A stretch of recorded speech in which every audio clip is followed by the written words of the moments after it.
दिल्लीत केंद्रीय मंत्र्यांशी चर्चेनंतर सोनम वांगचुक यांनी 26 दिवसांनी उपोषण घेतले मागे.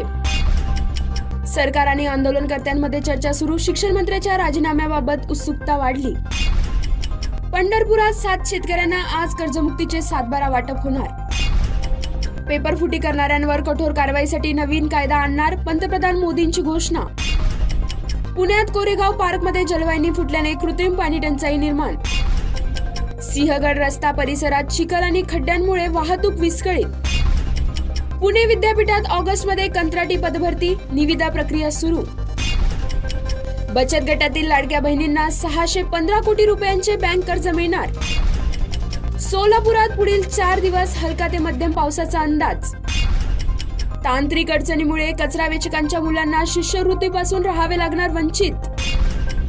शिरूरमध्ये नीट परीक्षेतील गैरव्यवस्थापनाविरोधात बंदची हाक.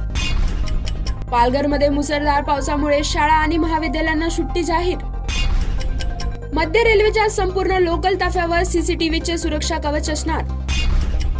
तुकाराम मुंढे यांच्या कारवाईच्या धास्तीने जिलेबी विक्रेत्यांमध्ये रंगली चर्चा. पुणे घाटमाथा परिसरात मुसळधार पावसाचा रेड अलर्ट जारी. E0 किंवा E10 पेट्रोल पुन्हा सुरू करण्याचा प्रस्ताव नसल्याचे केंद्राचे स्पष्टीकरण. मंत्रालयात दर गुरुवारी कृत्रिम बुद्धिमत्ता विषयाचे प्रशिक्षण सुरू. MBBS नंतरची 1 वर्षाची सामाजिक दायित्व सेवा राज्य सरकारने रद्द केली. अहिल्यानगरमध्ये अभिनेते संजय मिश्रा प्रकरणाच्या चौकशीचे आदेश. साताऱ्याच्या पश्चिम भागात अतिवृष्टीमुळे दरडी कोसळण्याच्या घटना वाढल्या. सांगलीत सेस हटवण्यासाठी 4 ऑगस्टला व्यापाऱ्यांनी पुकारला एल्गार.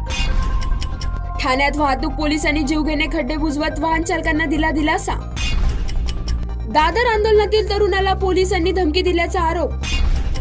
राष्ट्रकुल स्पर्धेत पुतुल सोनेवालने विश्वविजेत्याचा पराभव करत रचला इतिहास.